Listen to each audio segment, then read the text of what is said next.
বিকাশ প্রতারক কুড়িগ্রাম জেলার রাজার থানার সিনাই ইউনিয়নের সিনাই বাজারে ফারুক টেলিকম দোকান থেকে ভুয়া মেসেজ দিয়ে 40,000 টাকা হাতিয়ে নেন এবং চলে যাওয়ার পথে দোকানদার ব্যালেন্স চেক করে দেখে জিরো ব্যালেন্স, কোনো ব্যালেন্স আসে নাই।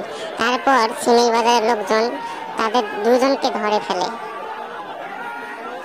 দুজনের বাসা হলো বৌদ্ধের বাজার, সিনাই বৌদ্ধের বাজার, এবং তারপর পুলিশের হাতে তুলে দেয়।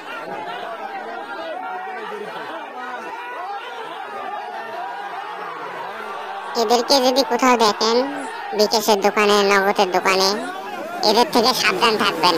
এরা হলো এরকম করে অনেক টাকা হাতিয়ে নিচ্ছে বিকাশের দোকান থেকে। এরা ভদ্রলোক চোর, এরা স্মার্ট চোর, এক একজনকে কোটিপতি ছেলে মনে হয়।